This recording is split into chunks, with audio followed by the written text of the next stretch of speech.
नमस्कार। मैं फूल कुमारी कहानी का चौथा भाग लेकर के फिर से प्रस्तुत हूँ।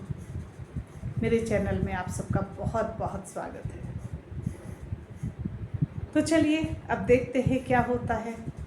राजकुमार ने देखा कि फूल कुमारी जो थी जिंदा हो गई और वहाँ मोती सबूत उसका ये था कि वहाँ मोतियों का ढेर था और एक तरफ फूलों का ढेर था।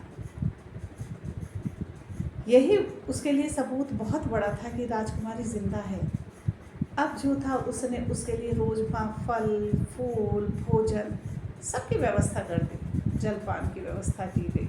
लेकिन उसने किसी को ये नहीं बताया या अपनी पत्नी को भी जाकर के ये नहीं बताया कि वो राजकुमारी फूल कुमारी जीवित होती है। एक दिन वो बैठा हुआ था कि उसको बैठे बैठे भूख लगने लगी। उसने सोचा इसी खाने से मैं भी थोड़ा सा खा लेता हूँ और उसने उस खाने में से खाना खा लिया।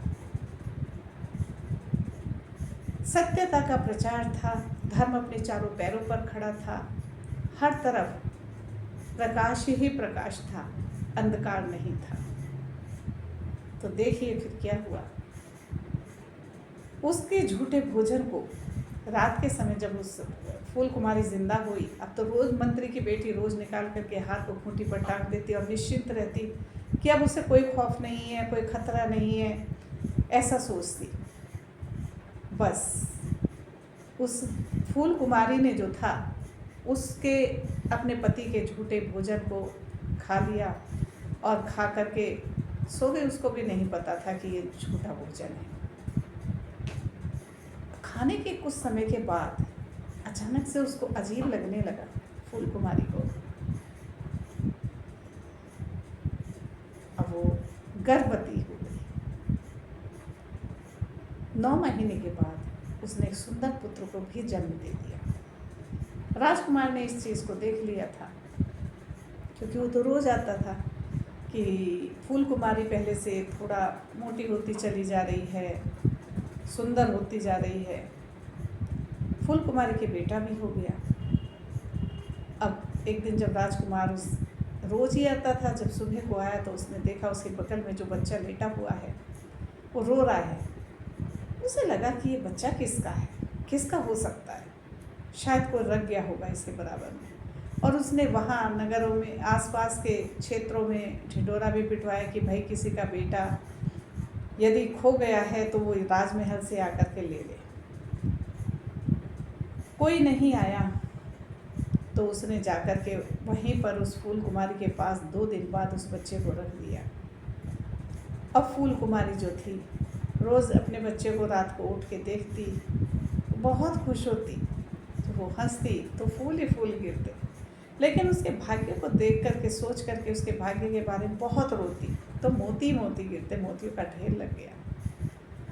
बस अब उसको पक्का निश्चय हो चुका था कि राजकुमारी जीवित जरूर होती है। बच्चा धीरे धीरे बड़ा होने लगा। 1 साल 2 साल 3 साल बच्चा बोलना सीख गया। एक दिन उस बच्चे ने अपनी माँ से कहा, माँ, एक आदमी रोज आता है, तुम्हें देखता है, कभी बहुत खुश होता है, कभी बहुत दुखी होता है, कौन है? राजकुमारी ने कहा, बेटा वो तुम्हारे पिता हैं। कहने लगा, अच्छा मेरे पिता हैं, ठीक। कहने लगा, एक प्रश्न और मुझे पूछने की इच्छा हो रही है तुमसे। बोली, पूछो। कहने लगा, तुम दिन भर सोती रहती हो और सारी रात जागती हो, दिन में क्यों नहीं जागती हो? मैं अकेला रह जाता हूँ, मैं खेल नहीं सकता, किसी से मैं बात नहीं कर सकता, मेरा मन नहीं लगता, तुम जागा करो। तो उसने कहा, बेटा ठीक है, मैं जागूंगी, ज़रूर जागूंगी। और ऐसा कह कर के कहने लगी, जब वो अब आए तुम्हारे पिता, तो तुम उनके साथ उनके राजमहल जाने की जिद करना, कहना मुझे राजमहल देखना है।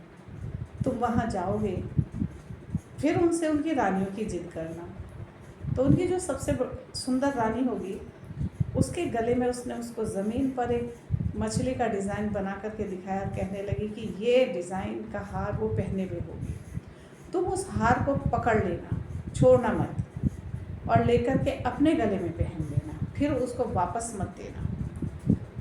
यदि तुम चाहते हो कि मैं रात दिन में भी जागूं तो हार किसी भी कीमत पर तुम वापस नहीं देना और ला करके मुझे पहना देना, मेरे ऊपर रख देना, तो मैं जाग जाऊंगी। उसने कहा अच्छा ठीक है।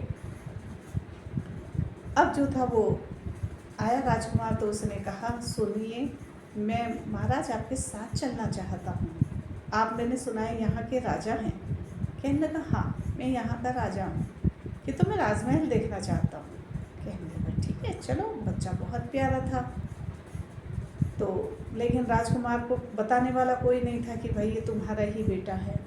वो उसको अपने राजमहल ले गया और राजमहल में ले जा कर के पहले उसने पूरा महल दिखाया, दरबार दिखाया।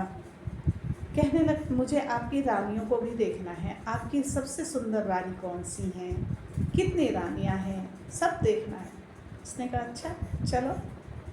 अब वो उसको ले जा करके दिखाने लगा। उसने दिखाया, जब उसने अपनी उस रानी को दिखाया जिसे 7 समुद्र पार से वो लेकर आया था, तो उसने कहा मैं इन्हें 7 समुद्र पार से लेकर आया हूँ, ये बहुत दूर की हैं।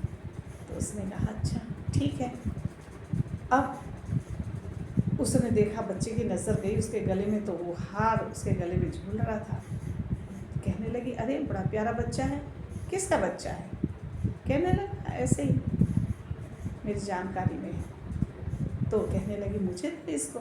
जैसे उसने उसे गले में लिया और अपने गले से लगाया, वैसे ही बच्चे ने उसको उस हार को पकड़ लिया।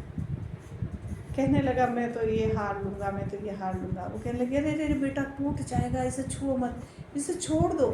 तो कहने लगा कैसे छोड़ दूँ मैं, नहीं मुझे ये चाहिए, ये चाहिए। तो राजकुमार ने कहा अरे तुम बच्चे के साथ जिद करती हो, दे दो इसको ये हार। और उसने ऐसा कह करके उसको हार दे दिया। उस बच्चे ने लिया और अपने गले में पहन लिया। अब हार को उस गले में पहन करके उसने जो था कह अपने पिता की गोद में वापस आ गया। कहने लगा चलो मुझे घर जाना है, क्योंकि वो तो ये चाहता था ना कि जल्दी से जल्दी अपनी माँ को जीवित कर दे।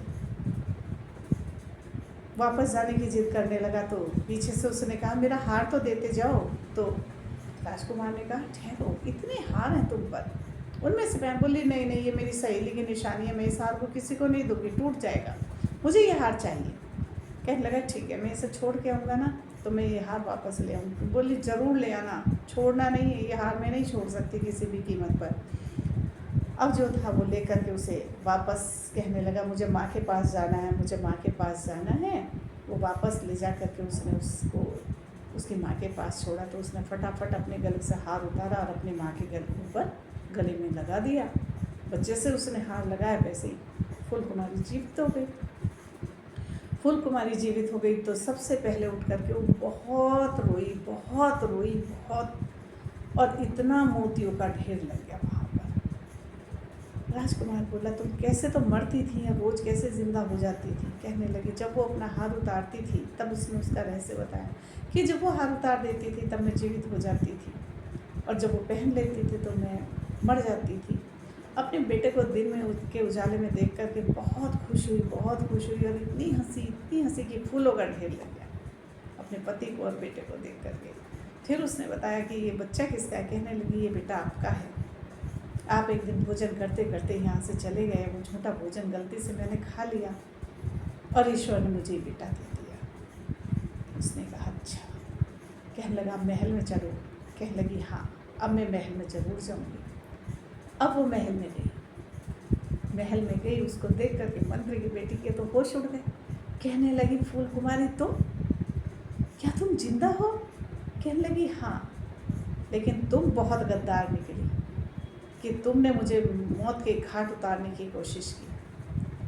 अच्छा हुआ मैंने तुम्हें ये रहस्य नहीं बताया कि जब तुम ये हार उतार देती थी तो मैं ज़िंदा हो जाती थी, और जब तुम इस हार को पहन लेती थी तो मैं मर जाती थी। राजा के बेटे ने कहा अब इनको कठोर से कठोर सजा देनी चाहिए। कहने लगी नहीं, क्योंकि फूल कुमारी कोमल हृदय की राजकुमारी थी। उसने कहा नहीं, इसका अपराध क्षमा योग्य तो नहीं है, लेकिन फिर भी इसे क्षमा कर देना चाहिए। बस ये है, पहले ये रानी थी, अब दासी बन के रहेगी हमारी। और उसने मंत्री की बेटी को अपनी दासी बना लिया, और वो वहाँ की पटरानी बन गई, महारानी बन गई। उसका बेटा युवराज बना, ये कहानी आपको कैसी लगी ज़रूर लिख करके बताइए। इस कहानी से देखिए हमें क्या शिक्षा मिलती है, आपको भी, मुझे भी और बच्चों को भी, कि हम मित्र तो बनाएं, लेकिन हमें थोड़ी सी इस बात का ध्यान रखना चाहिए कि हमारा मित्र कैसा होना चाहिए।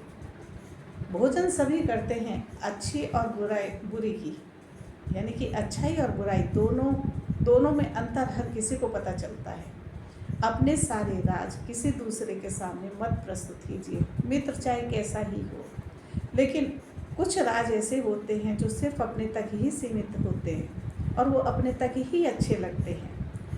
काश राजकुमारी उसको यदि ये बता देती कि वो जीवित भी हो सकती है, अगर जो वो हार उतारेगी, तो शायद मंत्री की बेटी कभी हार ना उतारती और कभी राजकुमारी जीवित ना होती।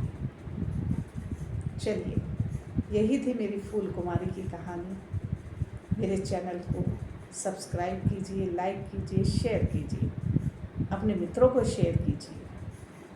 धन्यवाद।